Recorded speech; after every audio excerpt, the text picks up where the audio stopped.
जय श्री कृष्ण दोस्तों, स्वागत है आपका अपने YouTube चैनल संस्कृत धारा में और मैं हूं आपका अपना एमडी शास्त्री। आज हम यहां पर बात करने वाले हैं, जैसे चंद्र राशि के बारे में हम निरंतर बात करते हैं उसी प्रकार आज हम यहां पर बात करेंगे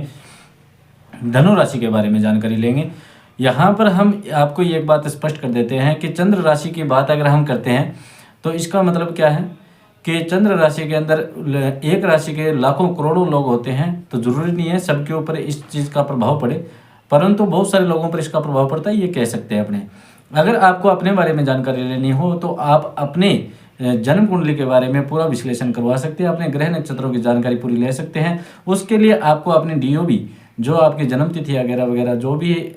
आपसे कोई ज्योतिष आचार्य अगर मांगता है तो वो आप दे करके उनसे जानकारी पूरी प्राप्त कर सकते हैं। अगर हमसे भी आप विश्लेषण करवाना चाहते हैं तो भी आपको जो स्क्रीन पर नंबर दिखाई देते हैं वीडियो के अंदर चलते हुए, उन्हीं के ऊपर अपनी जन्म तिथि,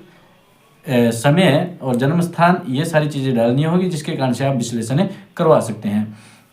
अब यहाँ पर हम बात कर लेते हैं धनु राशि के बारे में कि 2024 के दिसंबर मंथ में या जाते जाते 2024 में धनु राशि का क्या कुछ होने वाला है, क्या कुछ करने वाला है और कौन सा ग्रह किस प्रकार का फल देने वाला है, वह सभी हम यहाँ पर दैनिक जानकारी के बारे में हम यहाँ पर बात करेंगे।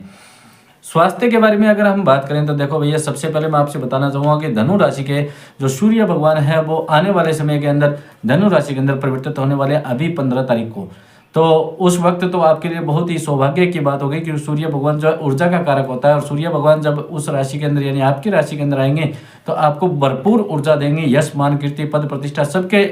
कारक होते हैं सूर्य भगवान। तो वो सब चीज़ आपको प्राप्त करवाने की सूर्य भगवान पूर्ण रूप से कोशिश करेंगे, परंतु उसके लिए कुछ ना कुछ आपको भी करना होता है। तो उसके बारे में भी हम यहाँ उपाय के बारे में भी चर्चा करेंगे। स्वास्थ्य की अगर हम बात कर लेते हैं तो स्वास्थ्य के अंदर जैसे देख सकते हैं कि षष्ठम भाव के अंदर गुरु भगवान जो है वो आपके विराजमान है इस महीने में। तो यहाँ पर ये षष्ठम भाव जो है ज़्यादा उत्तम नहीं माना जाता, क्योंकि इसको ऋण, गुप्त रोग,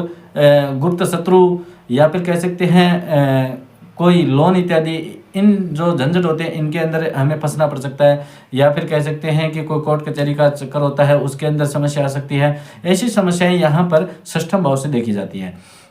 तो गुरु भगवान जो है वो षष्ठेश होकर के बैठे हुए हैं आपके, तो जिसके कारण से आपको क्या है, क्योंकि आपके राशि के स्वामी जो है गुरु भगवान है और वही षष्ठम भाव में बैठे हुए हैं, तो उससे थोड़ी समस्या जो आपको आ सकती है वो क्या कहते हैं, पेट से संबंधित समस्या थोड़ी आपको आ सकती है, मानसिक चिंताएं आपकी बढ़ सकती है, पेट में कह सकते हैं पाचन क्रिया की समस्या आ सकती है। शुक्र के कारण पहले से जो आपके अगर कोई त्वचा में या बाल से संबंधित कोई रोग आपको था तो उसके अंदर आपको सुधार मिलेगा। इसके अंदर यह कह सकते हैं कि उसके अंदर सुधार ऐसे होगा कि शुक्र भगवान जो है वो जल्दी ही परिवर्तित कर रहे हैं अपने स्थान को, और जैसे ही वो परिवर्तित करेंगे तो आपके इन 2 रोगों के अंदर बड़ा ही सुधार देखने को आपको मिल सकता है। अगर जैसे हम बात कर लेते हैं कि सूर्य भगवान जो है वो 15 तारीख को आपको आपके राशि के अंदर परिवर्तित करेंगे, धनु राशि में परिवर्तित होंगे, जिसके कारण से आपको काफ़ी ज़्यादा ऊर्जा भी प्राप्त होगी। और धनु राशि वाले जातकों के लिए कह सकता हूं कि जो पढ़ाई करने वाले छात्र हैं, विद्यार्थी हैं, उनके लिए भी बहुत अच्छा समय रहने वाला है, परंतु उसके अंदर कुछ ध्यान रखने वाली भी बात है, क्योंकि यहाँ पर हम दोनों बातें बताते हैं भैया, पॉजिटिव और नेगेटिव। यहाँ पर ये नहीं है कि किसी के कहे अनुसार हम कार्य करेंगे, नहीं, यहाँ पर जो ग्रह नक्षत्र आपको चार्ट के अनुसार भी दिखाई दे रहा होगा तो वहाँ पर भी वही चीज़ दिखाई देगी जो चीज़ यहाँ पर हम बता रहे हैं कि पढ़ाई के अंदर पूरी मेहनत विद्यार्थियों को करनी पड़ सकती है यहाँ पर, क्योंकि यहाँ पर थोड़ी सी समस्या यहाँ पर क्या दिखाई दे रही है वो मैं थोड़ी चर्चा कर लेता हूँ कि आपकी मेहनत, पूरी जो मेहनत जो थी, आपने जो भी आज तक मेहनत की है, कंपटीशन के बारे में किया है या पढ़ाई के बारे में किया है या फिर कहीं शिक्षा से संबंधित या नौकरी से संबंधित आपने की है, तो वो पूरी मेहनत छोटी सी बात के लिए या छोटी सी लापरवाही के कारण खराब हो सकती है। उसके लिए आपको बहुत ही ज़्यादा ध्यान रखना होगा, क्योंकि यहाँ पर जैसे आपके राहु बैठे हैं पंचमेश होकर के, क्योंकि पंचम स्थान जो है वो हमारी विद्या का भी है, हमारे संतान का भी है, और हमारे लिए विद्या का भी कह सकते हैं, संतान का भी कह सकते हैं, और प्रेम संबंधित भी कह सकते हैं इसको। तो इसके अंदर क्या है कि एकाग्रता आपको बढ़ानी पड़ेगी, क्योंकि मंगल के कारण मंगल जो क्या है वक्री होने जा रहा है, और मंगल आपके बैठे हैं अष्टमेश होकर के, अष्टमेश मंगल बैठे हैं, तो वो आपको व्यर्थ की चीज़ों के अंदर ज़्यादा आकर्षित करेंगे और आपको तो ऐसा लगेगा कि ये मेरे लिए फायदेमंद है, परंतु वो चीज़ें आपके लिए फायदेमंद नहीं होगी। किसी के दूसरे के बहकावे में आकर के कोई भी अपने लक्ष्य से विचलित ना हो, इस बात को ध्यान रखें। अपनी पढ़ाई के अंदर आपको बहुत ज़्यादा ध्यान रखना होगा, बहुत ज़्यादा आपको मेहनत करनी होगी और हमेशा अपनी वाणी के ऊपर और अपने क्रोध के ऊपर आपको बहुत ज़्यादा संयम रखना होगा भैया।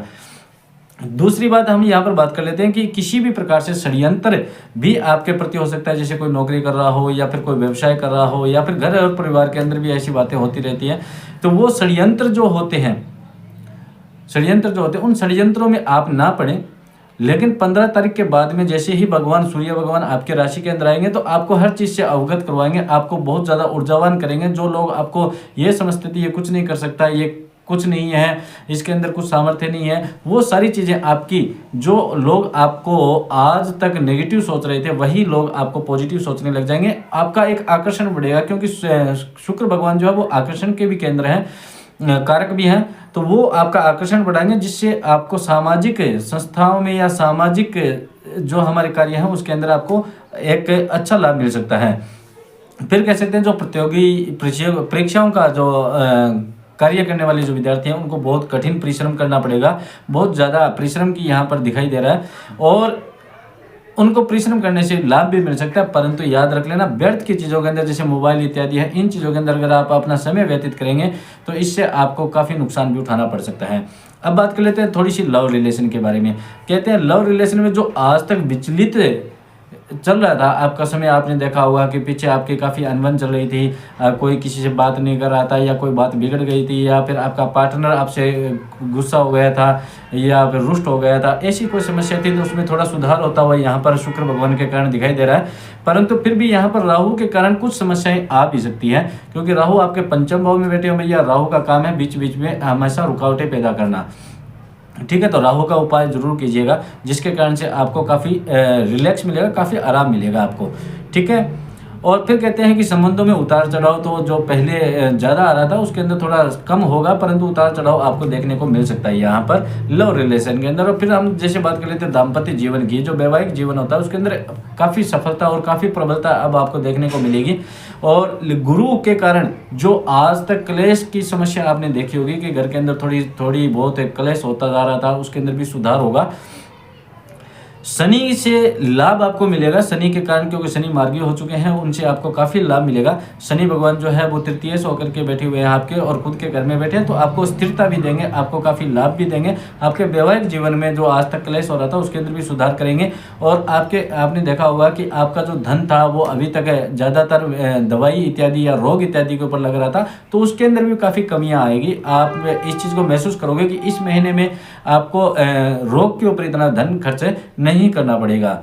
दूसरी बात यहाँ पर हम बात कर लेते हैं कि वैवाहिक जीवन के ऊपर, जैसे आपके मंगल भगवान जो अष्टमेश होकर के बैठे हैं और मंगल भगवान का काम है अग्नि तत्व है ये, तो अग्नि पैदा करना, यानी हमारे अंदर क्रोध पैदा करना, हमारे अंदर कोई मानसिक तनाव पैदा करना, जिसके कारण से हम क्रोध कर सकते हैं। और पार्टनर के साथ में अगर हम किसी प्रकार से क्रोध इत्यादि से बात करते हैं तो उसके अंदर क्या वाणी के माध्यम से कोई ऐसी बात निकल सकती है जिससे हमारा वैवाहिक संबंध भी खराब हो सकता है। तो इसके अंदर आपको बड़े ही धैर्यपूर्वक और ध्यानपूर्वक आपको कार्य करना है। भाग्येश की बात करें आपके, जैसे हम बात कर लेते हैं भाग्य की, धन की, व्यापार की या फिर नौकरी की इत्यादि की अगर हम बात करें तो भाई साहब आपसे मैं बात करना चाहूँगा कि भाग्येश आपका 15 तारीख तक बड़ा ही कमज़ोर है। और 15 तारीख तक कह सकते हैं जैसे हम मेहनत बहुत कर रहे हैं परंतु भाग्य हमारा साथ नहीं दे रहा, तो वो बात आपको यहाँ पर देखने को मिली हुई होगी। पीछे के महीनों में भी आपने देखा होगा। तो अगर आपसे ऐसा कुछ हुआ है तो आप कॉमेंट में लिख करके मेरे को ज़रूर बताइएगा। यहाँ पर 15 तारीख के बाद में सूर्य भगवान जो है वो आपकी राशि के अंदर खुद के अंदर आ रहे हैं। 12 महीने में एक बार आपकी राशि के अंदर आते हैं और वो महीना अभी दिसंबर का आ गया है और जो 15 तारीख को आपकी राशि में आएंगे, जिसके कारण से आपका भाग्य बहुत मजबूत होगा, आपको एक ऊर्जा मिलेगी, आपके अंदर एक एक्टिविटी जो है उसके अंदर बढ़ोतरी होगी और आपको धन का भी लाभ होगा। स्त्री पक्ष से आपको काफ़ी अच्छा लाभ हो सकता है। आपको उतार चढ़ाव जो आज तक देखने को मिला था, कभी पैसे आए कभी चले गए, कभी काम हुआ कभी नहीं हुआ, उसके अंदर भी आपको काफ़ी स्थिरता दिखाई देगी। आपके पास में पैसे भी रुकने लग जाएंगे, जो आज तक पैसे सेविंग नहीं हो पा रहे थे वो सेविंग भी होने लग जाएंगे इस मंथ में। नौकरी इत्यादि की अगर हम बात करें तो व्यवसाय में, तो यहाँ पर भी आपको काफ़ी नए नए अवसर मिलने की संभावनाएं बन रही है। और शनि भगवान के कारण जो धनु राशि के लोग जो हैं, जो विदेश जाने की सोच रहे थे या फिर विदेश जाकर के पढ़ने की सोच रहे थे, उन लोगों को भी काफ़ी लाभ यहाँ पर देखने को मिल रहा है। तो तो भैया सारी चीज़ें मिला करके हम जैसे बात करें, बुध भगवान जो है, बुध के कारण, क्योंकि बुध भगवान जो है वो हमारे व्यापार के भी हैं, वाणी के भी हैं, बुद्धि के भी हैं, और बहुत सारी चीज़ों के ऊपर संबंधित जो हमारे बुध का है उन वो द्वादश होकर के बैठे हुए हैं, और वो थोड़े ही समय के बाद में मार्गी भी होने वाले हैं। तो उनके लिए मैं आपको कहना चाहूँगा, बुध भगवान को प्रसन्न करने के लिए आपको गणेश भगवान की पूजा करनी चाहिए, गणेश भगवान को प्रसन्न करना चाहिए, राहु का, बुध का, और साथ में आपको मंगल भगवान को शांत करने के लिए हनुमान चालीसा का पाठ करना चाहिए। ये क्रम आप निरंतर करते रहिएगा। आध्यात्मिक क्षेत्र के अंदर भी आपको काफ़ी इन्वॉल्व रहना पड़ सकता है, क्योंकि यहाँ पर आप देखा होगा, क्योंकि गुरु भगवान जो है ना वो एक आध्यात्मिक भी है, गुरु का भी प्रतीक होता है, इसलिए आपको धार्मिक कार्यों के अंदर भी काफ़ी ज़्यादा रुचि बढ़ेगी आपकी, काफ़ी ज़्यादा आप उसके अंदर इन्वॉल्व भी हो सकते हो। आपकी यात्राएं भी बहुत होने की संभावना यहाँ पर बन रही है, तो आप हो सकता है कि यात्रा भी करें, लेकिन उसके अंदर आप अपने स्वास्थ्य का भी ध्यान रखें। और साथ में कहना चाहूँगा धनु राशि वालों के लिए अभी ये जो महीना है वो बहुत अच्छा रहने वाला है 15 तारीख के बाद में। तो 15 तारीख से पहले किसी भी प्रकार से कोई निवेश करना चाहते हैं या कोई बड़ी कोई काम अपना करना चाहते हैं, तो वो 15 तारीख से पहले ना करके थोड़ा धैर्य रखते हुए 15 तारीख के बाद में अगर उसके बारे में आप धीरे धीरे सोचते हुए कार्य करेंगे तो आपको सफलता अच्छी तरह से मिल सकती है। ये जो हम बात बताते हैं ये चंद्र कुंडली के अनुसार बताते हैं भैया, आप अपने नाम राशि के अनुसार भी देख सकते हैं, परंतु अगर आपको अपने